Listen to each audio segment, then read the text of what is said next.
Hello guys, ஸ்க்ரீனில் play ஆகிட்டு இருக்க இந்த கேரக்டர் ரிவில் எஃபெக்ட் எப்படி பண்ணுறது தான் இன்றைக்கி பார்க்க போகிறோம். ஸோ ஃபர்ஸ்ட் உங்களோட CapCut ஓப்பன் பண்ணுங்கள். CapCut ஓப்பன் பண்ணி உங்கள் கிளிப்ஸை அதில் இம்போர்ட் பண்ணுங்கள். கிளிப்ஸை இம்போர்ட் பண்ணிவிட்டு எந்த இடத்துல அந்த எஃபெக்ட் வரணுமோ அதுதான் உங்கள் லாஸ்ட் ஃப்ரேமாக இருக்கணும். அந்த லாஸ்ட் ஃப்ரேமை செலக்ட் பண்ணி அதை ஒரு ஸ்க்ரீன்ஷாட் எடுங்க. அதை ஒரு ஸ்க்ரீன்ஷாட் எடுத்து க்ராப் பண்ணிவிட்டு ஜெமினி ஓப்பன் பண்ணுங்கள்.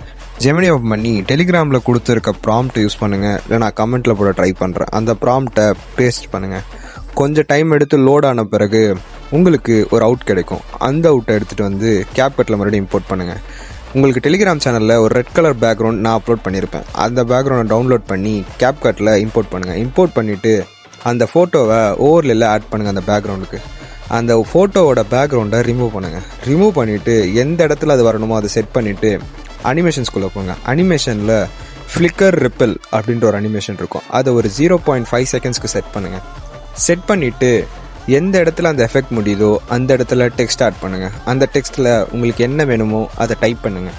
டைப் பண்ணிவிட்டு டெக்ஸ்டோட அனிமேஷனில் உங்களுக்கு என்ன தேவையோ வைங்க. நிறைய இருக்குது. அதை வச்சுட்டு டெக்ஸ்ட்டை டச் பண்ணி அதோட லேயர்ஸில் போனீங்கன்னா ஓவர்லேக்கு அந்த டெக்ஸ்ட் எஃபெக்ட் லேயரை பின்னாடி வர மாதிரி வச்சிங்கன்னா உங்கள் ஆப்ஜெக்ட்டுக்கு பின்னாடி டெக்ஸ்ட் வர மாதிரி ஆகிடும்.